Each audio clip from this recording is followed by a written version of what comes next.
Aujourd'hui, nous allons voir comment calculer le module et un argument d'un nombre complexe.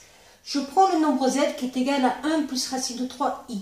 Je vois que la partie réelle de z est égale à 1 et la partie imaginaire de z est égale à racine de 3.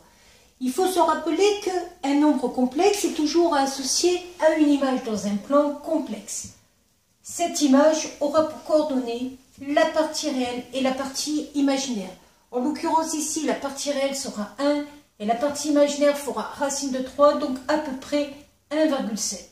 Le point associé est donc ici. Ce point M va permettre de caractériser deux choses. La distance de M par rapport à l'origine du repère qu'on appelle le module, c'est-à-dire que la longueur OM est égale au module de Z. Ça se calcule avec le théorème de Pythagore parce qu'on n'oublie pas que le plan complexe est un repère orthonormé. Ça fait donc racine de a carré plus b carré, c'est-à-dire racine de 1 au carré plus racine de 3 au carré, ce qui fait racine de 1 plus 3, racine de 4, 2. Concrètement, la distance du point M à l'origine fait 2.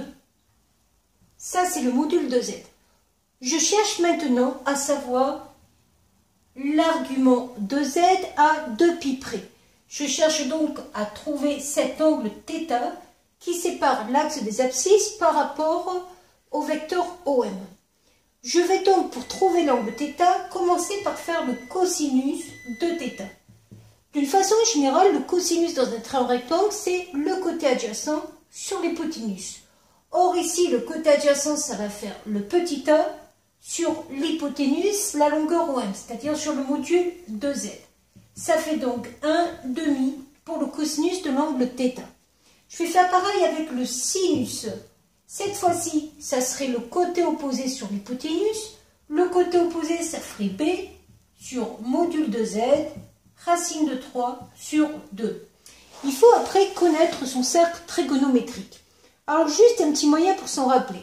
Je fais mon cercle trigo à main levée et je sais que ce cercle trigo va être caractérisé par un sens qui s'appelle le sens trigonométrique, une unité qui correspondra donc au rayon du cercle qui est égal à 1, et je sais que cet axe-là va représenter l'axe des cosinus, cet axe-là va représenter l'axe des sinus. Donc si je place 1,5, je me place sur l'axe des cosinus. Sur l'axe des cosinus, je monte ici. On se rappelle qu'un demi-cercle va caractériser l'angle pi radian. Pi radian fera donc un demi-cercle. Ici, il faut se rappeler que j'ai pi sur 3 radians. J'ai donc un argument pour z qui sera de pi sur 3. Mais ces angles sont toujours définis à 2π près. Donc on peut dire que c'est pi sur 3 plus k fois 2π, k étant un entier relatif. Voilà.